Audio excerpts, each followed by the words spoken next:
Thanks for joining us for Issues and Answers. I'm Ian Boyne. The Jamaica Constabulary Force is involved in much more than crime fighting, narrowly defined. It is also involved in a lot of the soft aspects of security, building up people's self-esteem, particularly the self-esteem of youth. There's a very exciting program that the JCF has, the Youth Empowerment and Mentorship Program, otherwise called the iPad program. The conceptualizer of this program, Deputy Commissioner of Police Novelet Grant, would tell us what the iPad program is about and the impact that it has been making all over the island. So we put the JCF in focus today and show the multiplicity of roles that it plays. We thank you so much for your company. ECP, good to have you on the program. The Youth Empowerment and Mentorship program is one of the exciting programs that the JCF is overseeing. And I know you work closely with the Community Safety and Security Branch. And you conceptualize this program. Why did you see the need for this, and what does this program attempt to do? Thank you very much. Thank you for having me. I've always been doing personal development and trying to get people to build their self-confidence and self-esteem. And I'd worked with youth programs before. But in 2015, I went to Westmoreland to be the speaker at a valedictory exercise. And I had a lengthy conversation with the principal. And out of it, I recognized that, you know, we should get back in school and expand our roles in school, not merely to narrowly talk about safety. And you can't, I believe that a safe school begins with the mind. Safety begins with the mind. Crime prevention begins in the mind. So if you want to get people to behave in a particular way, you have to get them to address their mindset. Absolutely. And so I offered, you know, just on the spur of the moment, how would you like to have a summer camp? And he said, it's a brilliant idea. So having said that, I felt that it was incumbent on me to come and organize and design what the camp should look like. And I consulted with Inspector Jacqueline Dillon, who used to work with me at Area 5 headquarters, because we had done a lot of camps in Area 5, and that's their role basically, to work with youths. So design the program and needed a frame, because like I showed you, we have this frame that we use for our empowerment program. And you know, a friend of mine I was inspired by her using the concept of iPod. So we pulled we had the themes here. So we pulled them together because we asked. Right, but we pulled ours. Oh, yes? Yeah, to be iPad for life. And tell us because we have been asking you the question, who am I? What is my purpose? What's my attitude? And my destiny, where am I going?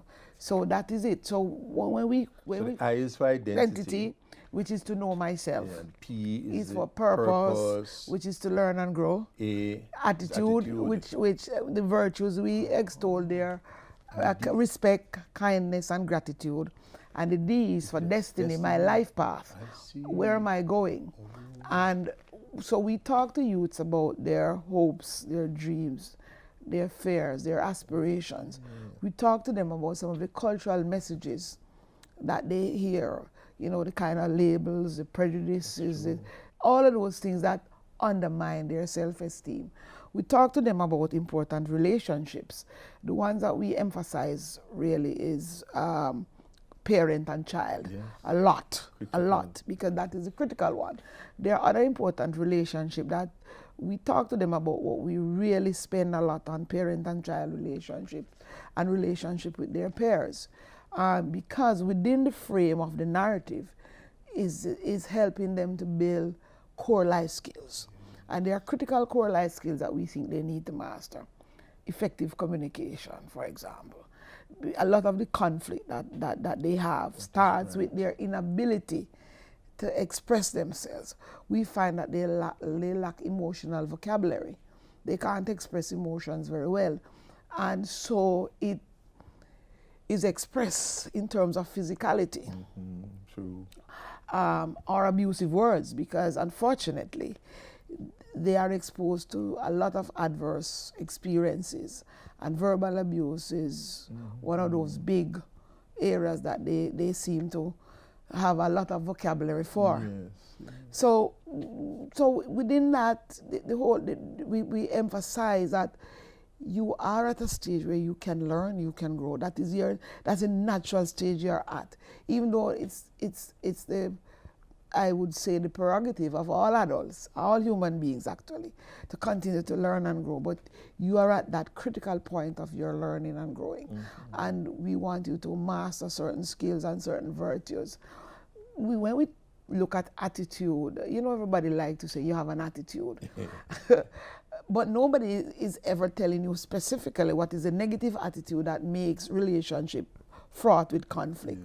And nobody is ever promoting the kind of attitude that you should, as a youngster, try and adopt and live by.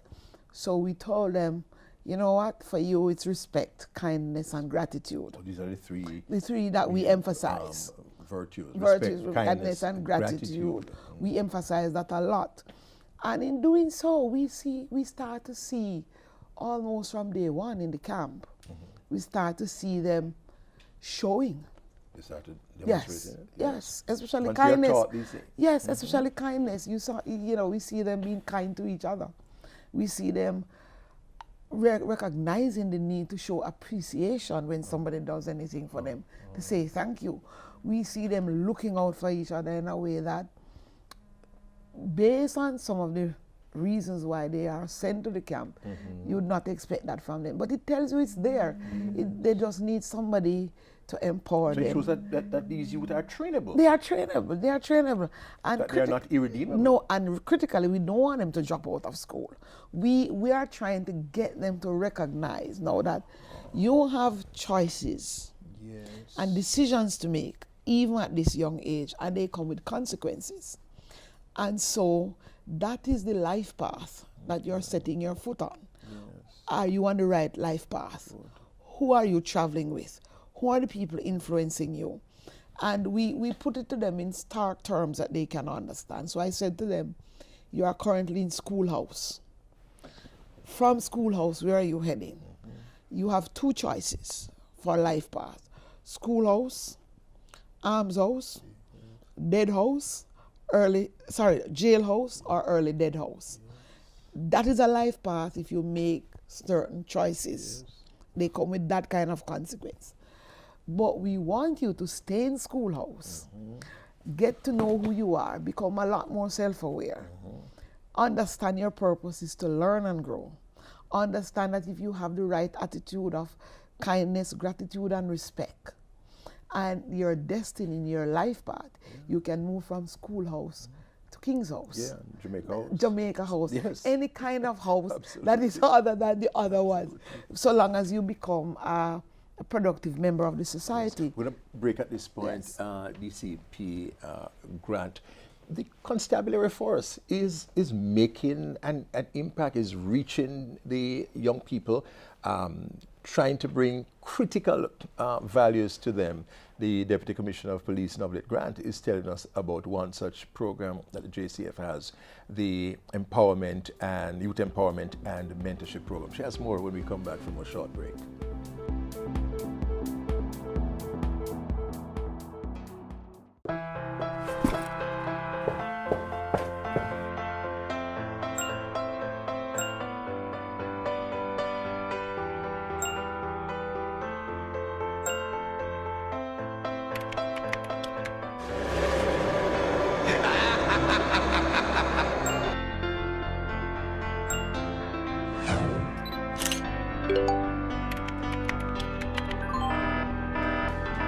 Did you know that in a recent survey done by the OCA in schools across Jamaica, 43% of the students received inappropriate messages from strangers?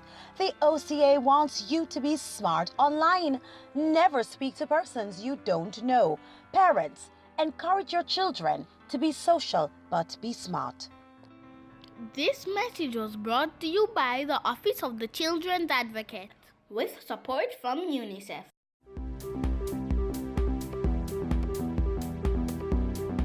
Welcome back. We're speaking to Deputy Commissioner of Police, Novdet Grant, who conceptualized a very important youth empowerment and mentorship program called, by its acronym, the IPAD program. This is a program which involves camps as well as one-to-one mentorship, mentorship in group, and really life coaching, imparting critical skills to young people, skills which will prevent them from encountering the police in another context. DCP, you were talking to us about the impact of the program, and you perhaps would have some testimonials already. The program began, I think, about 2015. Right. Some testimonials from young people and their parents, who have been, and their parents have been impacted. And teachers. When we started in 2015, I must confess we never expected the kind of impact so quickly. We designed something for a whole year, but immediately the first camp was finished. That was Westmoreland? In Westmoreland. Mm-hmm. We had youth. One of the first, I would say, I call it a very profound testimonial, was a youngster going to a teacher and saying, "Sir, you know, I had a plan for kill you though, but I changed my mind." Is that so? Yes, that was life-changing for us, because we then had to try and find out why was this impact so great so quickly.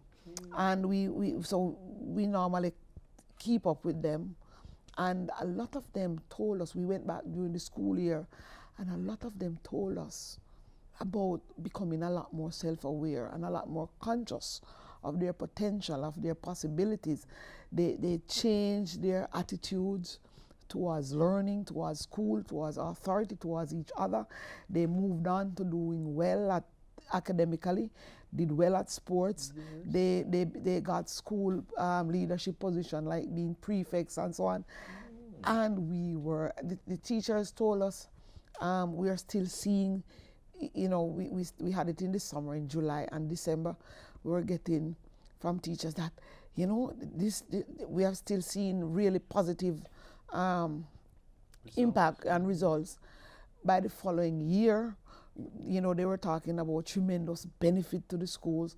And a number of the students who came to the camp, they fulfilled their potential at sports, as I said, in academics. We had a young lady whose social skills were really low. She had a scholarship and went over to the US. We had from Petersfield School persons come and breaking record at champs in the field events, going overseas and doing the same thing. So it convinced us that we needed to move out of Westmoreland. Mm-hmm. So this year we went right across the island. Across the island? Yes. We had one in St. James, Westmoreland and St. James. Mm-hmm. So we had two over in that region. And then we went and combined St. Mary, St. Anne, and Portland, and had one. We combined Manchester, Clarendon, and St. Elizabeth, had one, you know, for all of those students. And then we had a combination of St. Thomas, St. Andrew, St. Catherine, and Kingston in Browns Hall. That was the last one. Parents have sent texts or sent message to ask, "What have you done to my children? I don't recognize them." Is that so, DCP? Yes, they have said, "What did you do?" The impact is that tangible? Even within the camp themselves, we could see the changes before the 2 weeks were up. It wasn't smooth sailing, because the first year when we went, they were very, "We don't have anything to do with police," and that. But the funny thing, by the Monday, they were saying that the Sunday evening, and by Monday morning, we had a number of people who wanted to be commissioner of police. We had a number of people who wanted to be everything. And by the 2 weeks were over, they were saying, "It's too short.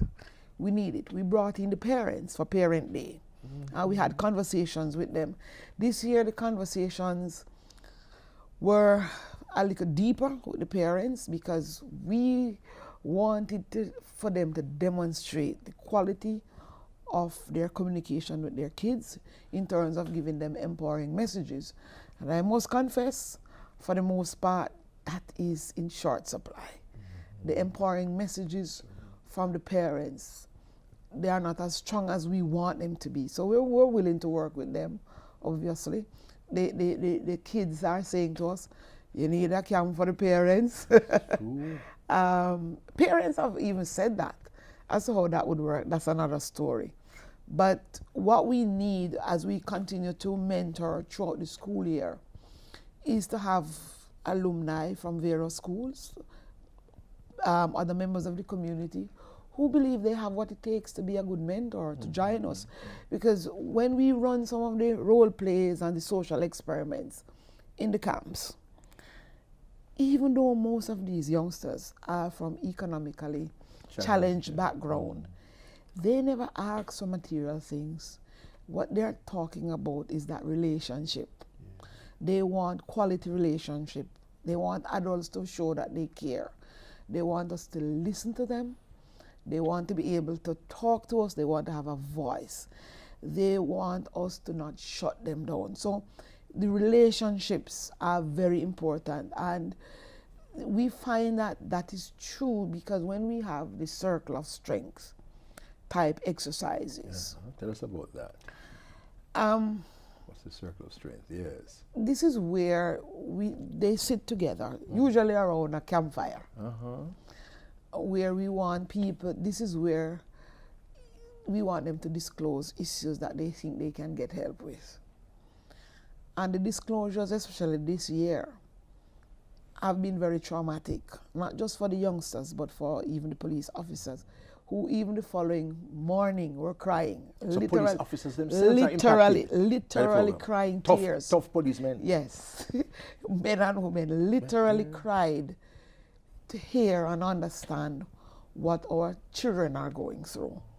The kind of adverse life experiences and the anger that they have without any real outlet, without realizing or accepting that there may be somebody who would listen. So just by giving them a hug, giving them a smile, an affirmative word, that has made such a difference to them, because their feedback to us is, having come where you are in 2 weeks, we have learned what real family could be like. That's what we've experienced. We've experienced love and family and friendship. Fortunately, they do go back to some of the adverse challenges. Yes. And that is why they go back strengthened. They go back with a new mindset. They go back with a degree of resilience. Yes. And that is why the mentorship has to continue throughout the school year, and we want other our program has to continue, DCP, because we have other critical things to talk about. So we're going to bring back DCP Novlet Grant to continue this interesting discussion on the youth empowerment and mentorship program. We thank you for your company. Next week I'll be back. Until then, Ian Bourne wishing you a pleasant day.